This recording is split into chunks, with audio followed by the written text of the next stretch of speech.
एक माँ जिसकी आज इकलौती बेटी की शादी है। माँ बेटी को वेडिंग गिफ्ट के तौर पर एक बैंक अकाउंट की पासबुक देती है। तो बेटी अपनी माँ से पूछती है कि ये क्या है। माँ कहती है कि ये मेरी तरफ से एक छोटा सा वेडिंग तोहफा है। ये बैंक अकाउंट की पासबुक है। यह तुम्हारे जीवन के खुशी के लम्हों को संजोए रखेगी। आगे जब भी तुम दोनों की ज़िंदगी में कोई खुशी का मौका आए तो अपनी तरफ से इसमें कुछ पैसे डिपॉजिट करना। जितनी बड़ी खुशी उतनी ज़्यादा रकम, और उसके आगे लिख भी देना कि आज ये खुशी का मौका है, इसलिए इतने पैसे जमा किए हैं। आज मेरी बेटी की शादी है तो मेरे लिए भी खुशी का दिन है, इसलिए मैंने भी इसमें 1000 रुपये भी डिपॉजिट करा दिए हैं। और आगे डिस्क्रिप्शन में लिख भी दिया है कि आज मेरी बेटी की शादी है, इसलिए मैं 1000 रुपये इसमें जमा करती हूँ। बेटी को अपनी माँ का दिया गिफ्ट बहुत प्यारा लगा। बेटी ने घर जाने के बाद जब यह बात अपने पति से की तो पति को भी यह चीज़ बहुत अच्छी लगी और कहने लगा कि ये तो बहुत अच्छा तरीका है अपने जीवन की खुशी के लम्हों को फिर से याद करने का। दोनों अब इंतज़ार ही कर रहे थे कि कब इसमें अगला डिपॉजिट हो। दोनों नए नए बहाने ढूंढते थे पैसे जमा करने के।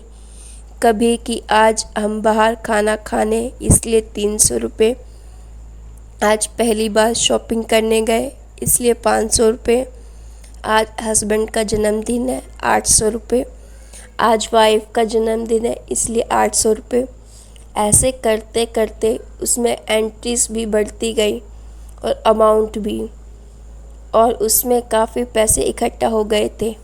शादी को कई साल बीत जाने के बाद दोनों में कुछ दूरियां बढ़ने लगी। दोनों में छोटी मोटी नोक झोंक होना शुरू हो गई थी। फिर कुछ दिनों के बाद झगड़ा होने लगे। दोनों ने बात करना छोड़ दिया और एक दूसरे से खुश नहीं रहते थे। माँ को अपनी बेटी से मुलाकात किए हुए काफ़ी दिन हो चुके थे, तो एक दिन माँ अपनी बेटी से मिलने के लिए बेटी के घर गई। तो बेटी कहने लगी कि माँ, मैं अब और इस शादी में आगे अपना जीवन नहीं गुजार सकती। पता नहीं मैंने इतने दिनों इनके साथ कैसे गुजार लिए। अब मैं इस आदमी से डिवोर्स चाहती हूँ। उधर पति भी कहने लगा कि मैं भी परेशान आ गया हूँ इसके साथ रहकर। मैं भी जीना नहीं चाहता तुम्हारे साथ, मुझे भी डिवोर्स चाहिए।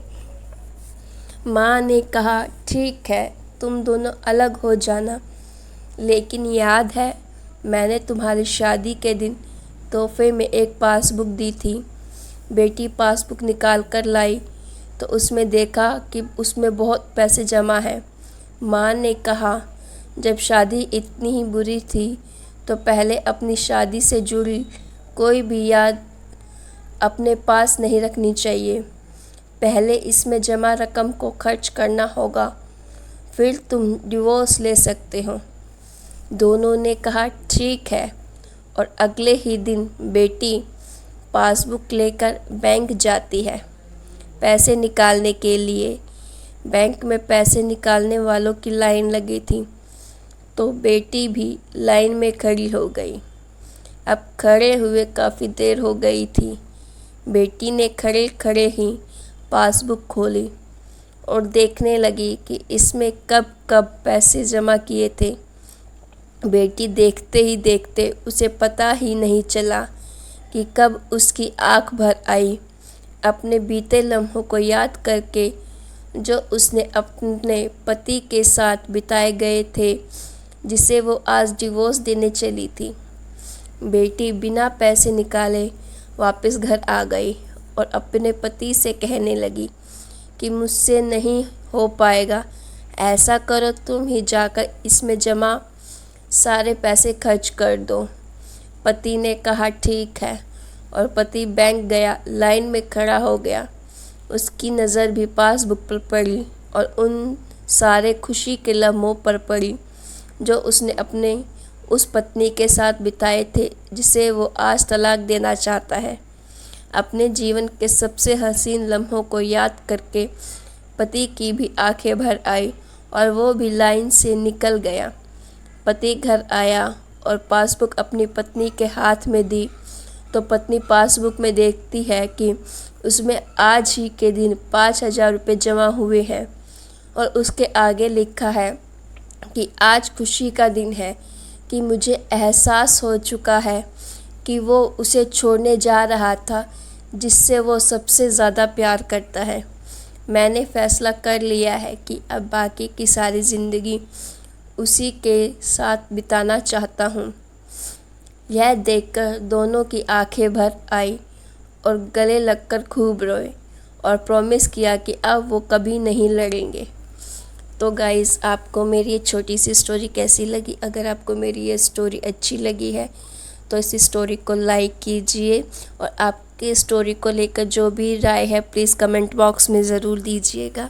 और ऐसी ही इंटरेस्टिंग स्टोरी सुनने के लिए मेरे चैनल को सब्सक्राइब कीजिए और साथ में वे लगे हुए बेल आइकन को दबा दीजिए ताकि अगली बार जब भी कोई न्यू स्टोरी आए तो आपको नोटिफिकेशन मिल सके। Thank you.